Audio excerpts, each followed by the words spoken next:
ఓం నమః శివాయ. ఓం శ్రీ పార్వతీ పరమేశ్వరాభ్యాం నమః.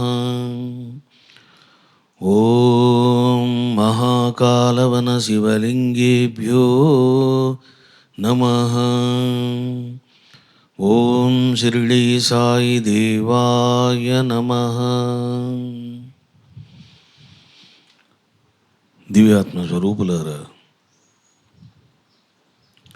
మహాకాలవన శివలింగాలలో 38 శివలింగాలను మీరు శ్రవణం చేశారు.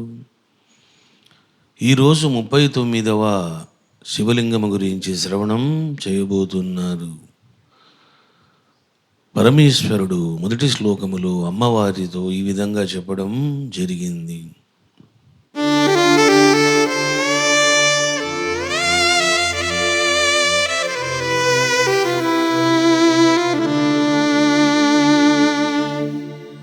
అక్నూరీశ్వరమే కోణ చత్వారింశత్తమం శృణు. పార్వతి, 39వ శివలింగము అక్రూరీశ్వర శివలింగమని తెలుసుకునుము. యస్య దర్శన మాత్రేణ సుబుద్ధి జాయతే నృణాం. కేవలం ఈ శివలింగాన్ని దర్శించినంత మాత్రము చేతనే శుద్ధమైనటువంటి బుద్ధి సంప్రాప్తమవుతుంది అని చెప్పడం జరిగింది. మనిషి యొక్క బుద్ధి ఎలా ఉంటుంది?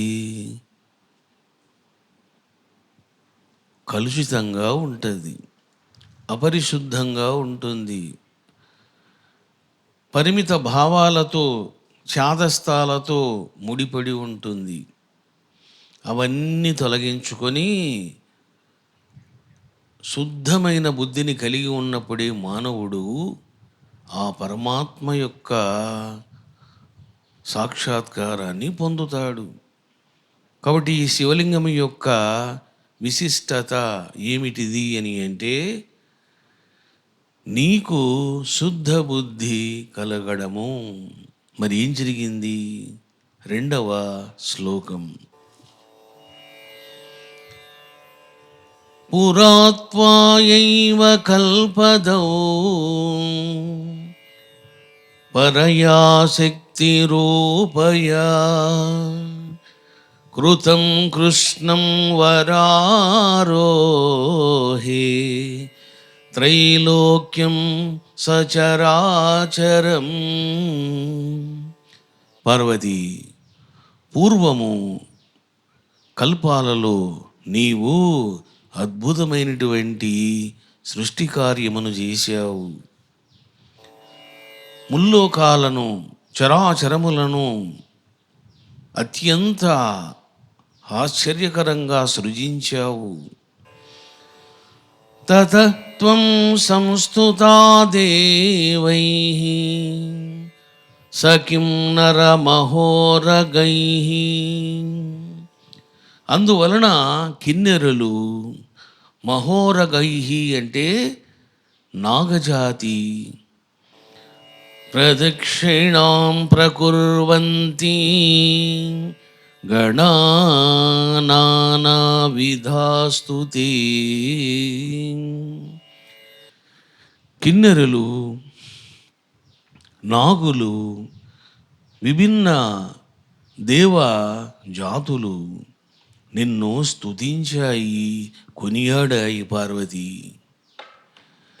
నమస్కారం ప్రకుర్వంతి స్తోత్రం కుర్వంతి చాపరే. భక్తితో, వినయముతో నీకు అనేక నమస్కారాలు దేవతాగణములు చేశాయి. నకరోతి నమస్కార మేకో భృంగిరిటి తదా. అందరు చేశారు కానీ ఒక్కడు మాత్రం నీకు నమస్కారం చేయలేదు. ఎవరతను అని అంటే భృంగి రిటి. ఇతన్నే భృంగి అంటారు. మనకందరికీ నందీశ్వరుడు బాగా తెలుసు. కానీ కైలాసంలో ముగ్గురు చాలా సుప్రసిద్ధులు: నందీశ్వరుడు, భృంగీశ్వరుడు. అది భృంగీశ్వరుడు అంటారు. మూడవ దైవము శృంగేశ్వరుడు లేదా శృంగీశ్వరుడు కూడా అంటారు. ఈ రకంగా భృంగి అన్నటువంటి ఈ యొక్క దైవం ఎవరు అని అంటే ఈయన ఒక గణేశ్వరుడు, గణనాయకుడు. ఇతను అందరూ నమస్కారాలు చేస్తుంటే ఈ భృంగి మాత్రము నమస్కారం చేయలేదు. ఏమిటిది కారణం? స్వామి చెబుతూ ఉన్నారు 5వ శ్లోకములో.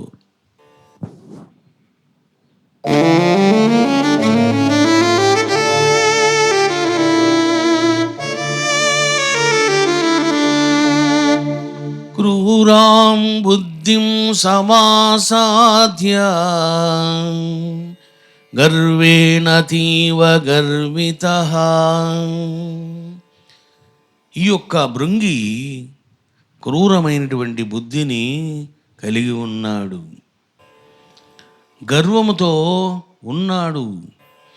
ఏకో దేవో మహాదేవః. ఒక్కడే దేవుడు, ఆ దేవుడే శివుడు. శ్రీయాకీ మనయా మమ. ఇంకా ఎవరితో నాకు పని లేదు. చూశారా? ఇది భృంగీశ్వరుని యొక్క యాటిట్యూడ్. ఏమిటది? శివుడే దేవదేవుడు, పరాత్పరుడు. నేను చేస్తే నమస్కారం ఆయనకే చేస్తాను కానీ ఇంకెవరికి చేయను అన్నటువంటి యాటిట్యూడు కలిగి ఉన్నాడు భృంగీశ్వరుడు. మరి ఏం జరిగింది? యదా నాయాతి తే పార్శ్వం తదా ప్రోక్తః త్వయా గణః కస్మాన్న కురుషే పూజాం ప్రదక్షిణమతో స్తుతిం. ఇటువంటి భావాలతో అమ్మవారికి నమస్కారం చేయకుండా అహంకారంతో, గర్వముతో శివుడికి నేను నమస్కారం చేస్తాను తప్ప ఇంకా రెండవ వారికి చెయ్యను అన్నటువంటి ధోరణితో ఉన్నాడు ఈ యొక్క భృంగీశ్వరుడు. మరి ఏం జరిగింది? మద్భక్తో మదధీనోపి మమ పుత్రో మయా కృతః ఇత్తం భూత గణేశత్వం కిం వై లౌల్యేన వర్తసే.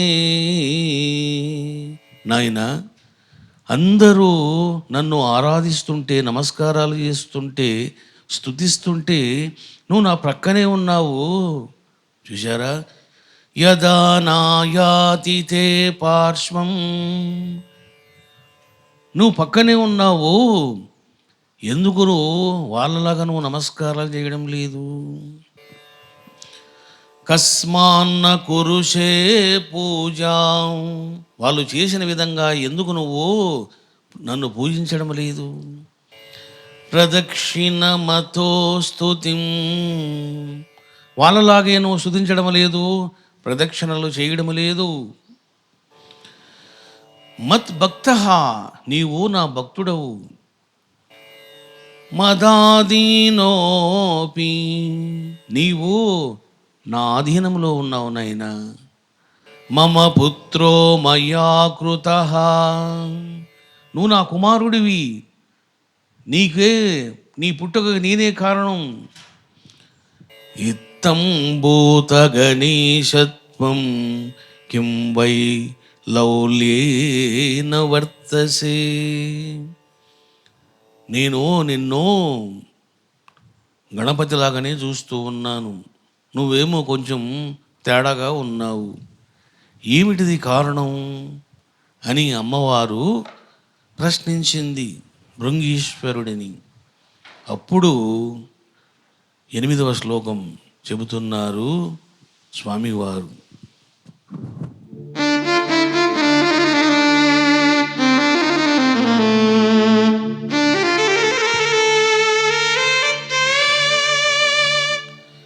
ఇతి భృంగిరిటిః శ్రుత్వా క్రుద్ధహాత్వా మాహగర్వితః.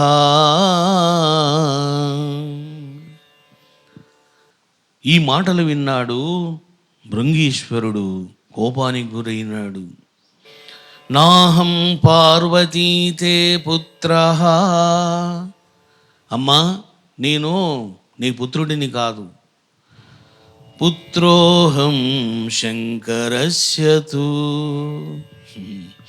చూశారా బాబు, నేను పరమేశ్వరుని కుమారుడను, నీ కుమారుడను కాదు. ఏష ఏవ చ మే మాతా, ఏష ఏవ చ మే పితా. ఆ పరమేశ్వరుడే నాకు తల్లి తండ్రి. ఏవం రాత్రిం దినం యామి శరణం పరమేష్ఠినం. రాత్రైనా పగలైనా నేను ఆ పరమేశ్వరుడిని ఆరాధిస్తాను కానీ ఎవరిని నేను ఇంకా ఉపాసించను అని అన్నాడు. మరి ఏం జరిగింది?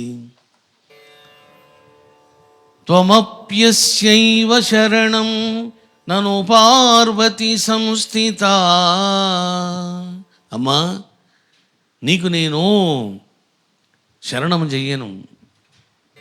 యది చత్వామహం వందే తద్వందే సకలాన్ గణాన్.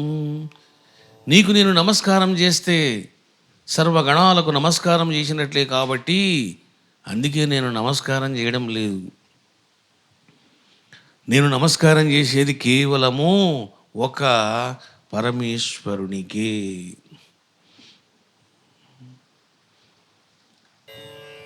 మరి ఏం జరిగింది? ఇతి భృంగిరిటేః శ్రుత్వా వాక్యం కుపితయా త్వయా.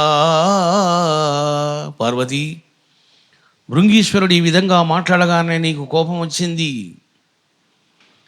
తస్యోక్తం ప్రమదేశస్య భీరు భృంగురిటేరిదం.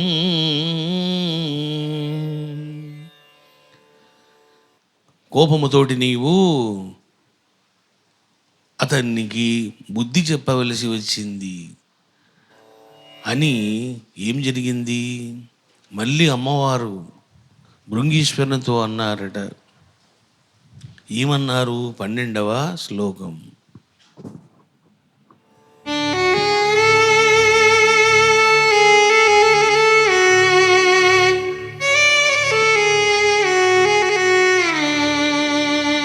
సుతో భూత్వా భవాన్ కస్మాత్ అదాక్షిణ్యం బ్రవీతి మాం. భృంగీశ్వర, నీవు చాలా అధర్మంగా మాట్లాడుతూ ఉన్నావు. త్వక్మాంసోనితాంత్రం చ మాతృకం తనయస్యతు. పిచ్చివాడా, త్వక్ అంటే నీ చర్మం ఎవరిదిరా? నాదే. మాంసము, ఇగో నువ్వు శరీరాన్ని కలిగి ఉన్నావే, ఆ మాంసము నాది. శోణితాంత్రం చ, నీ దేహంలో ఉన్న రక్తం ఏమిటో తెలుసునా? నా రక్తమే అది. మాతృకం తనయస్యతు, నీ యొక్క కడుపులో ఉన్నటువంటి ప్రేగులు ఎవరికో తెలుసునా? నావే అవి. చూడండి అమ్మవారు ఎలా మాట్లాడుతుందో. తల్లి ఏ విధంగా అయితే కొడుకుని నిలదీస్తుందో, నీకు నాకు సంబంధం లేదంటావా అన్నప్పుడు తల్లి ఏ విధంగా అయితే మాట్లాడుతుందో, అమ్మవారు కూడా అదే విధంగా మాట్లాడుతూ ఉన్నది.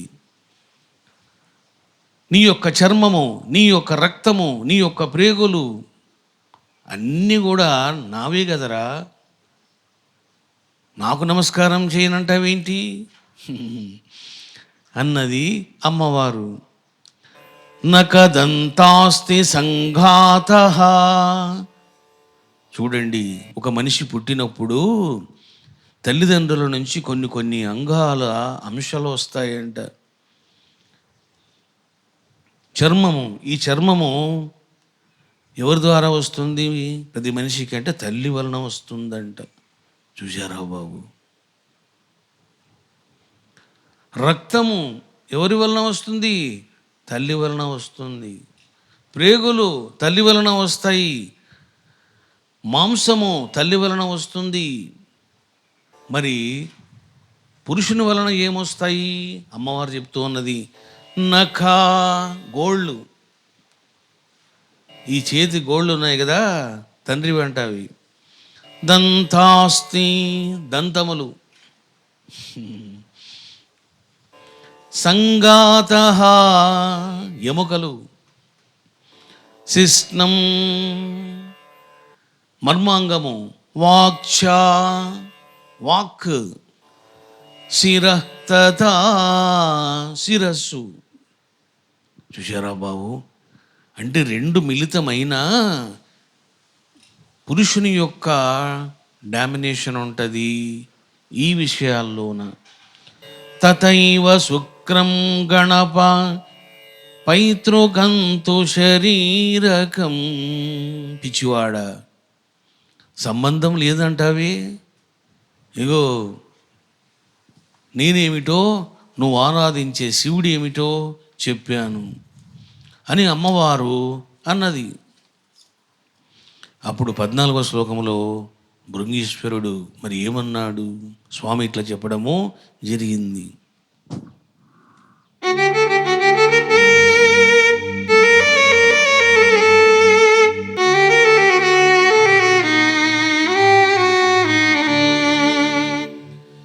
ఇతి భృంగిరిటిః శ్రుత్వా సద్యో యోగ బలేనతు. చూడండి, అమ్మవారి మాటలు విన్నాడు భృంగీశ్వరుడు. సద్యో యోగ బలేనతు, తనకున్నటువంటి సిద్ధత్వము చేత మాంసాది త్యక్తవాన్ సర్వం. అమ్మవారు ఏమేమి చెప్పిందో ఆ మాంసాన్ని త్యజించి వేశాడట. మాతృకం భాగమేవహి, అమ్మవారికి సంబంధించినటువంటి ఏ ఏ భాగాలు వచ్చాయో అవన్నీ త్యజించాడు. నేను చెప్పాను కదా మీకు, చిన్నవాళ్ళు కాదు వీళ్ళు. నందీశ్వరుడు, భృంగీశ్వరుడు వీళ్ళంతా సిద్ధ యోగులు. మనం అలా చేయగలుగుతామా? తల్లితో తండ్రితో గొడవపడి మనం చేసే పనులు మనం ఉంటాయి, అంతేగాని ఇగో తీసుకో, నీ రక్తం విడిచిపెడుతున్నా, నీ దేహం విడిచిపెడుతున్నా అని అంటామా? అది మానవుల వల్ల సాధ్యమయ్యే పని కాదు.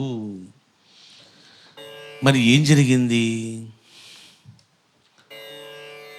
త్వాం పరిత్యజ్య దుఃఖార్త ఆజగామమనాంతికం.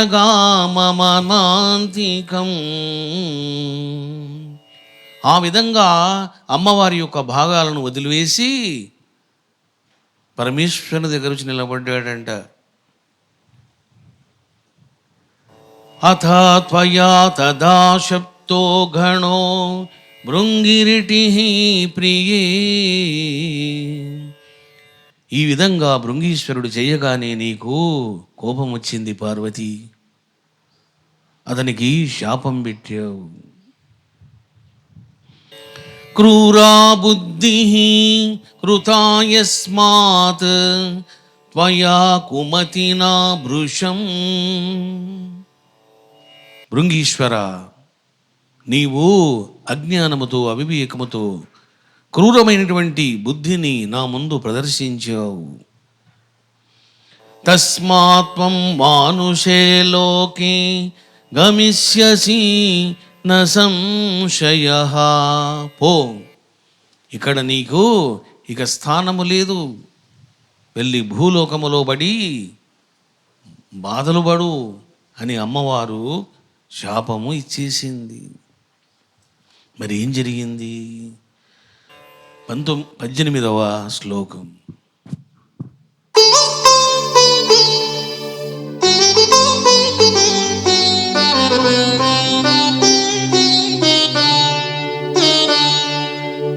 యుత్యుక్తస్తు త్వయా దేవి గణో భృంగిరిటిః తథా పపాత మానుషం లోకం పుణ్యాంతే సుకృతి యథా. ఎప్పుడైతే అమ్మవారు శాపం పెట్టిందో పట్టుకుంది కర్మ, వచ్చి భూలోకములో పడ్డాడు. చూసారా, అహంకారము ఎక్కడ ప్రదర్శించాలో అక్కడనే ప్రదర్శించాల. సిద్ధుల ముందు, దేవతల ముందు, శక్తి ఉన్న వాళ్ళ ముందు కాదు. ఏం జరుగుతాయి? అనర్థాలు జరుగుతాయి. ఇప్పుడు ఇదే జరిగింది భృంగీశ్వరునికి. చూశారా బాబు, తత్వాన్ని ఎవడు తెలుసుకుంటాడు? భృంగీశ్వరుడు అంటే చిన్నవాడా? మహాసిద్ధుడు. ఈ సత్యానికే కదా నిదర్శనం ఆయన వదిలిపాడేసింది. అట్లా మామూలు మనుషులు చేయగలరా? చేయలేరు.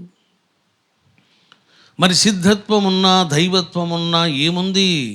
అజ్ఞానం కూడా ఉంది, అవివేకం కూడా ఉంది. దీనినే క్రూర బుద్ధి అని అంటారు. దీన్ని ఎవరైనా సరే త్యజించాలి. మరి ఏం జరిగింది అన్నప్పుడు, అస్యాహ ప్రసాదాత్ ముక్తిస్తే శాపశ్చైవ భవిష్యతి ఏవ ముక్తః తదా తేన ప్రార్థితా త్వం మహేశ్వరీ. పరమేశ్వరుడు కూడా ఇదంతా చూస్తున్నాడు. భృంగీశ్వరుని మెచ్చుకోవాలో, అతని అజ్ఞానానికి చింతించాలో తెలియని పరిస్థితుల్లో పడ్డాడు పరమేశ్వరుడు.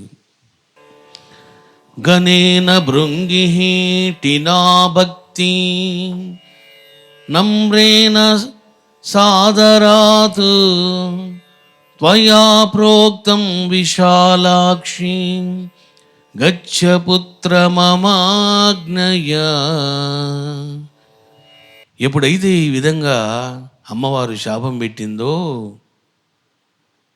మరి పరమేశ్వరుడు ఏం చేస్తాడు? ఇంకా నాయనా, నువ్వు నా యొక్క ఆదేశానుసారము వెళ్ళుము అన్నాడు. మరి ఎక్కడికి వెళ్ళాలి? మహాకాలవనే రమ్యే తత్ర క్రూరో భవిష్యసి. నువ్వు మహాకాలవనానికి వెళ్ళిపో. పునః ప్రాప్స్యసి కైలాసం సిద్ధగంధర్వ సేవితం. నువ్వు మహాకాలవనానికి వెళ్ళి అక్కడ ఒక శివలింగం ఉన్నది, నువ్వు వెళ్ళి ఉపాసన చెయ్యి.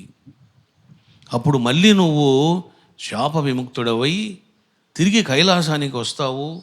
సిద్ధులతోటి, గంధర్వులతోటి నువ్వు కలిసి ఉంటావు అని చెప్పడం జరిగింది పరమేశ్వరుడు. స్వామి చెబుతూ ఉన్నారు, అంకపాదాగ్రతో లింగం సప్త సప్తకల్పానుగం మహతో యస్య దర్శనమాత్రేణ శుభా బుద్ధి ప్రజాయతే. అంకపాదుడు అన్నటువంటి ఒక మహాతపస్వి ఉండేవాడట. ఆయన అక్కడ తపస్సు చేశాడట. నేను చెప్పాను కదా మీకు, మహాకాలవనములో మీరు ఒక శివలింగాన్ని చూశారు అని అంటే అక్కడ ఒక్కరు కాదు, ఇద్దరు కాదు, యుగ యుగాలుగా ఎందరో తపస్సులు చేసి తరించారు. ఇక్కడ స్వామి చెప్తున్నారు, అక్కడ అంకపాదుడు అన్నటువంటి ఒక తపస్వి గొప్ప తపస్సు ఆచరించాడు. సప్త కల్పానుగం మహతో, అది సప్త కల్పముల నుండి ఆరాధించబడుతూ ఉన్నది ఆ లింగం. నువ్వు కేవలం ఆ శివలింగాన్ని దర్శించినంత మాత్రము చేతనే నీకు శుభబుద్ధి, శుద్ధ బుద్ధి కలుగుతాయి నాయన అని చెప్పడము జరిగింది. మరి ఏం జరిగింది? 23వ శ్లోకం.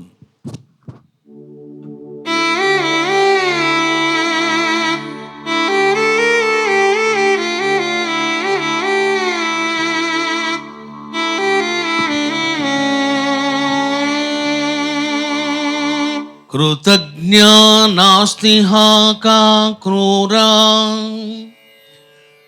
కృతజ్ఞ అంటే కృతజ్ఞత లేని వాళ్ళు సహాయం పొందినప్పుడు వాళ్లకు కృతజ్ఞతగా ఉండాలా. ఇంకేం అవసరం ఉందిలే మనకు అనుకుంటే వాడిని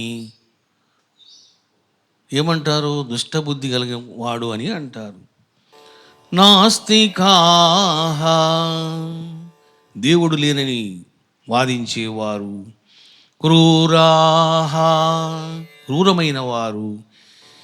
ఏచా విశ్వాసఘాతకాహ, విశ్వాసఘాతకులు. మహాపాతకినో ఏచా, మహాపాపాత్ములైన సరే. ఏ శాపవశం గతాః, వాళ్ళు ఎలాంటి శాపాలు పొందినా సరే.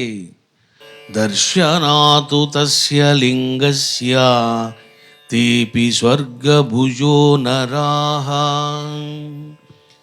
ఇలాంటి వాళ్ళంతా కూడా మళ్ళీ స్వర్గాన్ని పొందుతారు.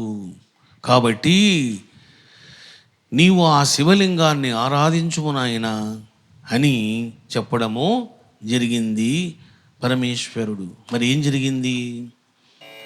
క్రూరాం బుద్ధిం సమాసాద్య కంసం హత్వా చ కేసిః బలదేవేన సహితః త్యక్త్వా తాం మధురాం పురీం. నాయన, ఇంతేకాదు, కంసుడిని శ్రీకృష్ణుడు, తర్వాత కేసి అన్నటువంటి రాక్షసుణ్ణి చంపిన తరువాత బలదేవేన సహితాః, బలదేవునితో కలిసి మధురను విడిచిపెట్టి మహాకాలవనం గత్వా తోషయిత్వా మహేశ్వరం. శ్రీకృష్ణుడు కూడా బలరామునితో కలిసి మహాకాలవనానికి వెళ్ళాడు. అక్రూరత్వం చ సంప్రాప్తం కీర్తి లబ్ధా చ శాశ్వతీ. నాయన, కంసుడు చెడ్డవాడు, దుర్మార్గుడు. కేసి అనేటువంటి రాక్షసుడు వాడొక దుర్మార్గుడు. వీళ్ళిద్దరిని చంపేశాడు శ్రీకృష్ణుడు. మరి ఎందుకు వచ్చాడు మహాకాలవనానికి అని అంటే, క్రూర బుద్ధిని తొలగించుకోవడం కోసమే. చూశారా బాబు? క్రూరత్వం అంటే చెడుతనం, అక్రూరత్వం అంటే అది లేని తనము. ఈ రకంగా శ్రీకృష్ణుడు కూడా రావడం జరిగింది అని చెప్పడము జరిగింది. మరి ఏం జరిగింది? 26వ శ్లోకం.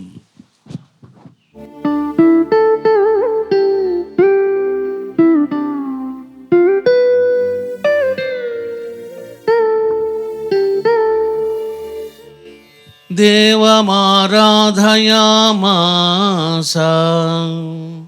తపసా దుష్కరేణ తు. ఆదేశానుసారము భృంగీశ్వరుడు అక్కడ గొప్ప తపస్సు చేశాడు. ఏతస్మిన్నంతరే దేవి లింగమధ్యాత్వముత్థిత.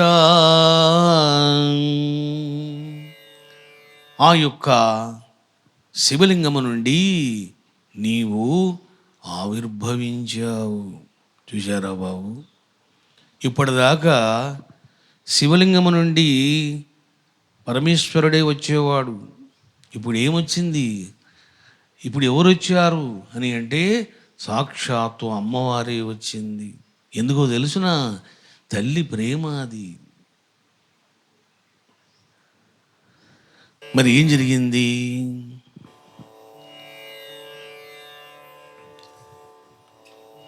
27వ శ్లోకం. ఉమాచా శంకరశ్చైవ దేహమేకం సనాతనం ఏకమూర్తి అనిర్దేశ్య ద్విధా భేదేన దృశ్యతే. ఇప్పుడు అమ్మవారు కనపడుతోంది. మరి ఎలా కనపడుతుంది ఇప్పుడు అమ్మ అంటే అర్ధనారీశ్వర తత్వంతో దర్శనమిచ్చింది. మన యొక్క భారతీయ సంస్కృతిలోన అర్ధనారీశ్వర తత్వం అమోఘమైనటువంటిది. అంటే సగము పురుషుడు సగము స్త్రీ స్వరూపం కలిసినటువంటిది. ఈ రకంగా ఇప్పుడు దర్శనమిచ్చింది భృంగీశ్వరునికి అమ్మవారు. మరి ఎలా ఇచ్చింది? అర్ధనారీశ్వర స్వరూపినిగా దర్శనమిచ్చింది. సగం అమ్మవారు సగము శంకరుడు. ఏవం చింతయతస్తస్య భక్తి నమ్రస్య పార్వతీ. నీ యొక్క దివ్య దర్శనాన్ని దర్శించినటువంటి భృంగీశ్వరుడు భక్తితో పులకించిపోయాడు. పార్వతి ప్రోక్తం త్వయా ప్రసన్నాహం. చాలా సంతోషంగా సుజ్ఞానముతో ప్రసన్నత్వంతో వరం వరయా పుత్రకా. ఆ విధంగా అతడు నిన్ను చూశాడు. నీవు కూడా ప్రసన్నంగా చూసి వరము కోరుకోనాయనా అని అమ్మవారు చెప్పిందంట. చూశారా బాబు? శాపం పెట్టింది అమ్మని. ఇప్పుడు శాప విముక్తుడిని చేసేది కూడా అమ్మనే. మీరు చూశారు నిన్న కథనంలో వీరకుడు ఎందుకు వచ్చాడు భూలోకానికి? అమ్మ శాపం పెట్టింది. ఇప్పుడు ఈ భృంగీశ్వరుని కూడా ఇదే జరిగింది. శాప ఫలము. అస్య లింగస్య మాహాత్మ్యాతు. సరే వరం కోరుకోనాయనా అని అన్నది అమ్మవారు. మరి ఏం జరిగింది? తేనోక్తం యది తుష్టాసి మాతర్మమా మహేశ్వరి. అమ్మ మహేశ్వరి జగన్మాత, నిజంగా నీవు నా పట్ల సుప్రసన్నురాలు అయితే,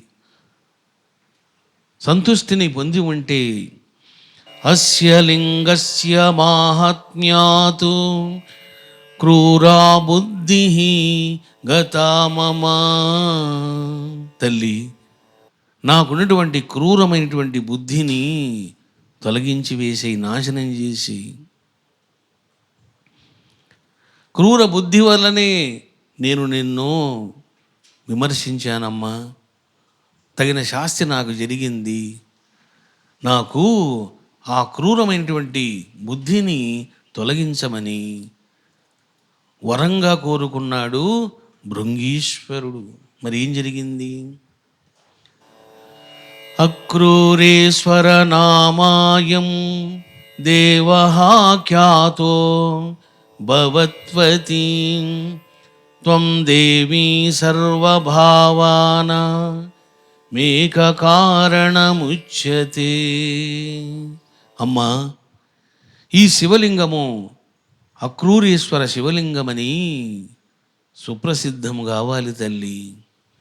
త్వం దేవి, అమ్మ, నీవు సర్వభావనాం, నీవే సర్వభావాలను కలిగించేదానవు. ఏకం, నీవు ఏకమైనటువంటి సత్యస్వరూపానివి, నిత్యస్వరూపానివి. కారణముచ్యతే, సర్వకారణ కారణానివి నీవే అమ్మ.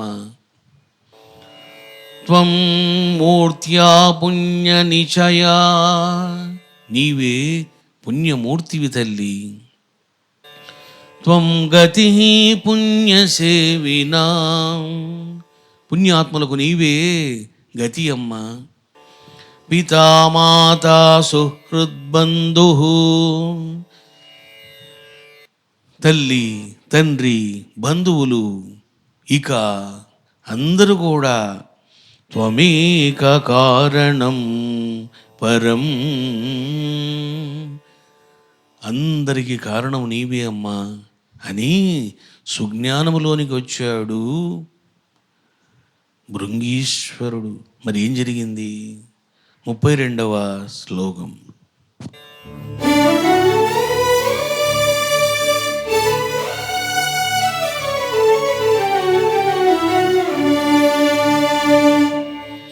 కురు పుణ్యతమం స్థానం బ్రహ్మహత్యాది నాశనం.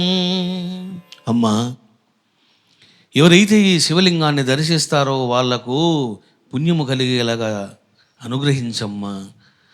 బ్రహ్మహత్యాది పాతకాలు కూడా నాశనం కావాలి. భుక్తిదం ముక్తిదం చైవ వాంఛితార్థప్రదాయకం,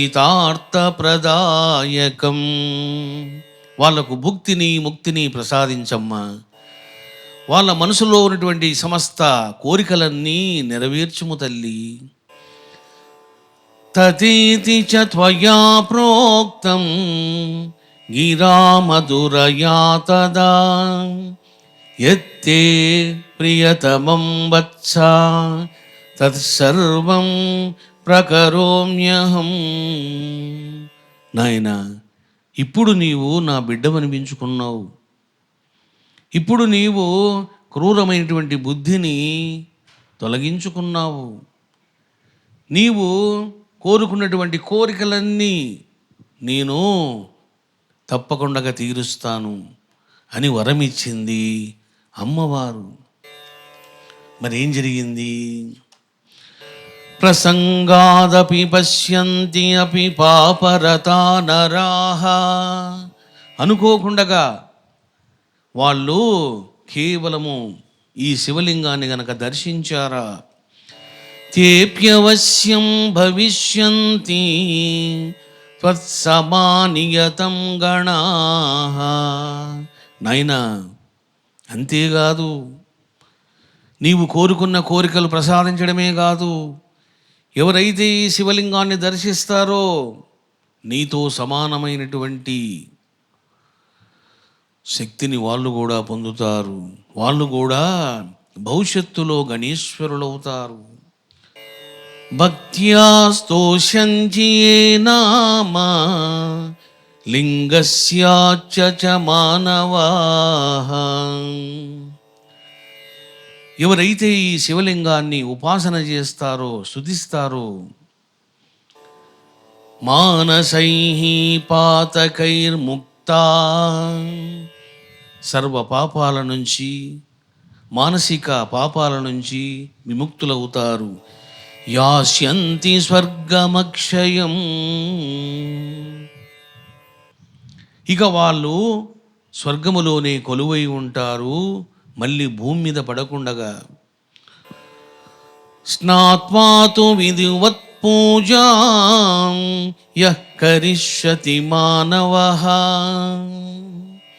సముక్తః పాతకైః సర్వైః ప్రాప్యతే రవిమండలం.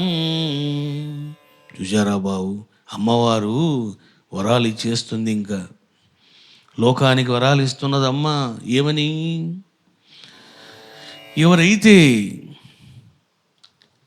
ఇక్కడ క్షిప్రా నదిలో స్నానము చేసి ఈ శివలింగాన్ని ఆరాధిస్తారో సమస్త పాపాల నుండి విడిపడమే కాకుండా వాళ్ళు సూర్యలోకాన్ని పొందుతారు. చూశారా బాబు,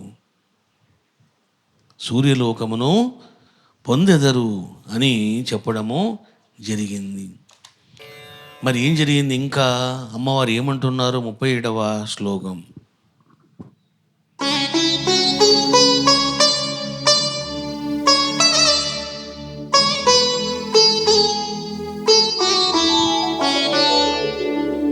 ఆయురారోగ్యమైశ్వర్యం కామమత్ర హి వాంఛితం. నాయనా భృంగీశ్వర, ఈ శివలింగాన్ని ఎవరైతే ఉపాసన చేస్తారో వారికి దీర్ఘాయుష్ కలుగుతుంది, ఆరోగ్యము కలుగుతుంది, ఐశ్వర్యం సంప్రాప్తమవుతుంది, కోరికలన్నీ నెరవేరుతాయి. గోసహస్రఫలం చాత్ర స్పృష్ట్వా ప్రాప్స్యతి మానవాః. సహస్ర గోవులను పుణ్యము చేసినటువంటి ఫలము కలుగుతుంది. ఎప్పుడో తెలుసునా?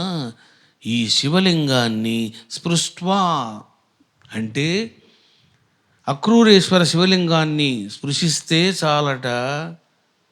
సహస్ర గోవులు దానము చేస్తే ఏ ఫలము కలుగుతుందో ఆ ఫలము కలుగుతుంది. స్నాత్వా మందాకినీ కుండే యో అక్రూరేశ్వరమీశ్వరం. అక్కడనే మందాకిని కుండం ఉన్నదట. ఆ టెంపుల్కు అటు సైడు నది ప్రవహిస్తూ ఉంటుంది. అక్కడ మందాకిని కుండే. చూసారా బాబు, క్షిప్రా నది కాదు, మందాకిని నది కూడా అక్కడ ఉన్నట్లుంది. పూజయేత్ వివిధైః పుష్పైః మహాపాపహతోపి వా. విభిన్న రకాలైనటువంటి పుష్పాలతో ఎవరైతే ఉపాసన చేస్తారో వాళ్లకు సర్వపాపాలు మహాపాపాలు పటాపంచలవుతాయి.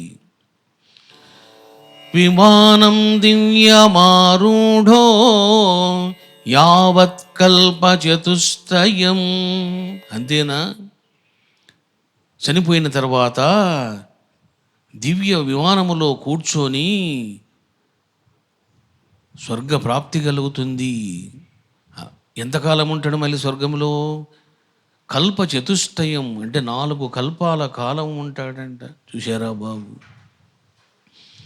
చేసుకున్నవానికి చేసుకున్నంత మహాదేవ. గంధర్వైః గీయమానస్తు సోపి స్వర్గం గమిష్యతి. గంధర్వులు గానము చేస్తూ ఉంటే స్వర్గములో ఆనందంగా విహరిస్తారు అని చెప్పడం జరిగింది. ఇత్యుక్తః సగనో దేవీ మత్సమీపముపాగతః శాపాత్ ముక్తస్త్వయా సార్తం విస్మృతం కిం వరాననే. ఈ రకంగా పార్వతి నీ శాపము నుంచి తొలగించబడి నీ అనుగ్రహముతోనే మళ్ళీ భృంగీశ్వరుడు కైలాసానికి రావడము జరిగింది అని స్వామి చివరి శ్లోకము చెబుతూ ఉన్నారు. ఏషతే కథితో దేవి ప్రభావః పాపనాశనః. సర్వ పాపాలను దహించేటువంటి శివలింగము గురించి నీవు తెలుసుకున్నావు పార్వతి. అక్రూరేశ్వర దేవస్య శృణుకుండేశ్వరం పరం. ఆ తరువాత నీకు కుండేశ్వర మహాదేవ శివలింగేశ్వరుని గురించి చెబుతాను అని స్వామివారు చెప్పడము జరిగింది. ఆత్మస్వరూపులారా, మరి అక్రూరేశ్వర కథనము ద్వారా మనం ఏం తెలుసుకోవాలి అని అంటే, దైవం పట్ల మనకు అనన్యమైనటువంటి భక్తి ఉండవచ్చు, కానీ ఇతర దేవతల పట్ల మనకు సంకుచిత భావం, చులకన భావం ఉండకూడదు. ఇక్కడ ఉన్నదే రెండు తత్వాలు, రెండు దైవాలు ఉన్నారు కైలాసములో. ఒకటి అమ్మవారు, రెండు పరమేశ్వరుడు. మరి ఏం జరిగింది చూశారా? శివశక్తులను ఆరాధించడము పూర్ణ సుజ్ఞాన ఉపాసనం. లోకంలో మనం కూడా చూస్తూ ఉంటాం, చాలామంది శివభక్తులు ఉంటారు, మరికొంతమంది అమ్మవారి భక్తులు ఉంటారు. మరి ఎవరు నిజమైనటువంటి పూర్ణమైనటువంటి భక్తుడు అని అంటే శివశక్తుల భక్తుడు. ఉన్నది రెండు తత్వాలు, అవే ప్రధానమైన తత్వాలు. భారతీయ సంస్కృతిలో సర్వశాస్త్రాల సారాంశం, 4 వేదాల సారాంశం ఏమిటిది అంటే శివశక్తుల ఆరాధనం. మరి ఏం జరిగింది ఇక్కడ? భృంగీశ్వరుడు అచంచలమైనటువంటి అనన్యమైనటువంటి భక్తిని ప్రదర్శించారు శివుని మీద. మరొక వైపు తప్పు చేశాడు. ఏమిటిది అంటే అమ్మవారిని చులకనగా చూశాడు. మరి ఇది ఏమిటిది? అజ్ఞానమా సుజ్ఞానమా అంటే అజ్ఞానం. చూశారా బాబు?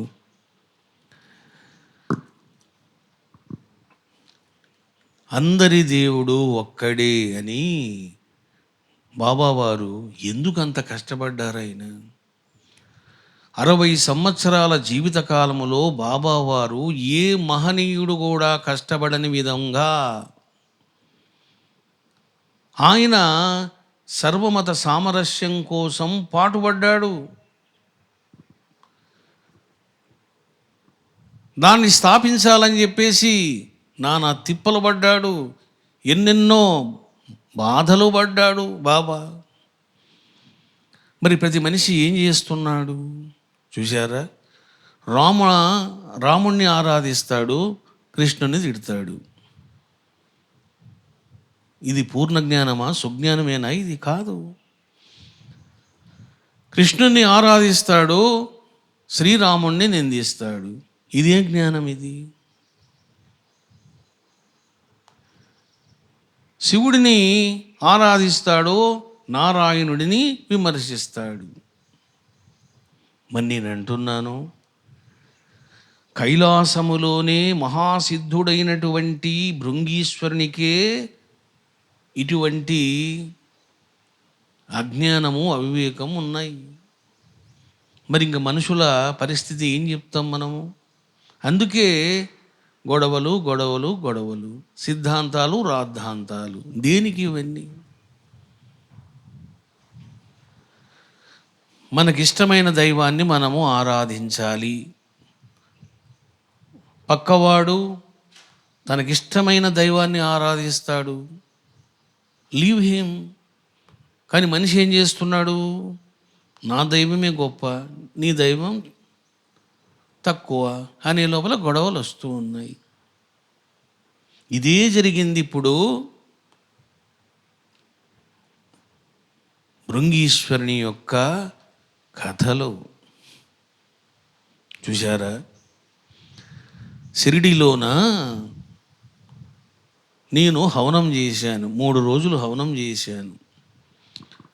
200 శ్లోకాలలో బాబా యొక్క తత్వాన్ని, ఆయన చేసినటువంటి కృషిని, పరిశ్రమను భక్తిని అన్ని కలబోసుకొని ఆయన జీవితాన్ని 200 శ్లోకాలలో రచించాను. నేను హవనము చేస్తే చూశారా, ఆ వీడియో పెట్టి ఇంకా ఇష్టం వచ్చినట్లు విమర్శించడం. నేనేం దొంగచాటుగా హవనం చేయలేదే, లైవ్ పెట్టి చేశాను. ఎందుకు చేశాను? ఏమైనా తిక్కబట్టి చేశానా? పిచ్చి బట్టి చేశానా? ఉన్మాదంతో చేశానా అని అంటే, నా గురువు సర్వమత సామరస్యానికై పాటుపడ్డాడు. ఆయన చేసినటువంటి కృషిని, తత్వాన్ని, జ్ఞాన సందేశాన్ని నేను నిర్భయంగా హవనము చేస్తే ఏం చేస్తున్నారు? దాన్ని విపరీతంగా వైరల్ చేస్తున్నారు. చూశారా? అంటే ఎటుపోతుంది ఈ ప్రపంచం?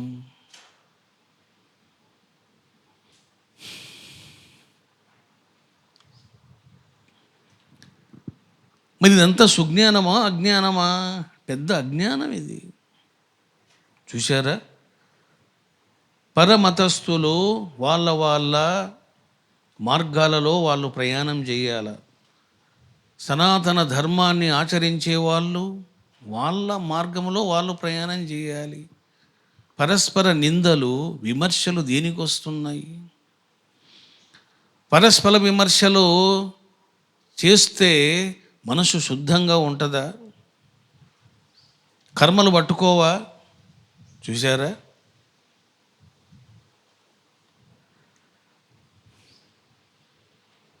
కాబట్టి సనాతన ధర్మమును ఆచరించేవాడు పక్కకు చూడకూడదు. నీ కథ నువ్వు చూసుకో, నీ ఉపాసన నువ్వు చూసుకో. పరమతములో ఉన్నవాడు సనాతన ధర్మాన్ని ఆచరించే విషయంలో ఎందుకు జోక్యం చేసుకోవాలి? అవసరం లేదు మీకు. చూశారా? రెండు తప్పే అంటున్నా నేను. నీ మతములో నువ్వు సాగిపో, పరమతాన్ని నువ్వు అవహేళన చెయ్యొద్దు, అవమానించొద్దు. ఇప్పుడు ఇదే జరుగుతుంది. చూడండి, మన శాస్త్రాలలోని మాటలను ఎత్తి చూపుతూ ఇదేనా హిందూ మతం అని విమర్శించడము, మరి కొంతమంది వాళ్ళ మతాలను విమర్శించడము. మొత్తానికి ఉభయులు ఏం చేస్తున్నారు? పాపమే చేస్తున్నారు. ఎందుకో తెలుసునా? పూర్ణమైనటువంటి అవగాహనతో మానవుడు ఉపాసన చెయ్యాలి అని మనకు అక్రూరేశ్వర శివలింగం మనకు ప్రబోధిస్తూ ఉన్నది. సనాతన ధర్మం అంటే ఏమిటిది? విశ్వవ్యాప్తో ధర్మ, పరిమితమైన ధర్మం కాదు అది, సర్వమానవులకు సంబంధించిన ధర్మం అది. ఈ రకంగా ఆత్మస్వరూపులారా మీరు చక్కగా తెలుసుకున్నారు. భగవంతుడైన సనాతన ధర్మమైన పరిమితమైనవి కాదు, అనంతమైనటువంటివి, పరిమితులు లేనటువంటివి. ఈ విధంగా అర్థం చేసుకుంటే అందరూ శాంతిగా ఉంటారు. ఇదే కోరుకున్నది బాబా. చూశారా? సర్వమత సామరస్యం కోసము బాబా కష్టపడితే ఆయనను రకరకాలుగా నిందలు వేశారు, నిందిస్తూ ఉన్నారు. ఇది సుజ్ఞానమా, అజ్ఞానమా? అజ్ఞానం. ఇది పుణ్యమా, పాపమా? మహాపాపం. పాపం కూడా కాదు, మహాపాపం. ఎందుకంటే అక్కడ బాబా చేసింది సర్వమత సామరస్యం కోసం ఆయన పాటుపడ్డాడు.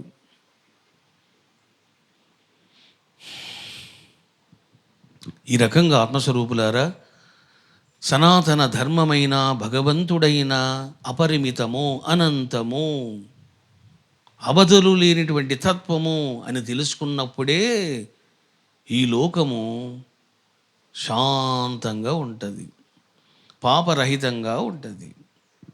ఈ రకంగా మీరు అర్థం చేసుకున్నారు.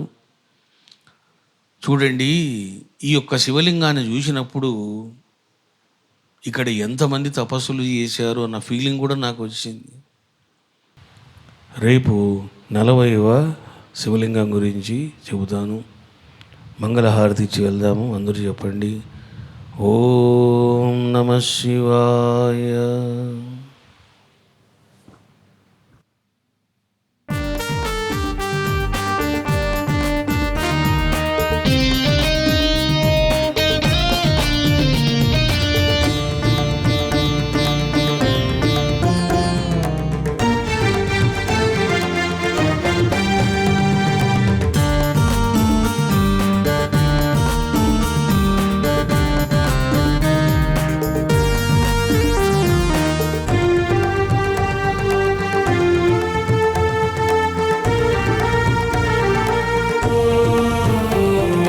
మంగళం పరమశివునికి, దేవదేవునికి, మహాదేవునికి. మంగళం పరాశక్తికి, మంగళం మహామంగళము. సదాశివునికి మంగళం, ఆదిదేవునికి నిత్యమంగళం. శ్రీ దక్షిణామూర్తికి మంగళం.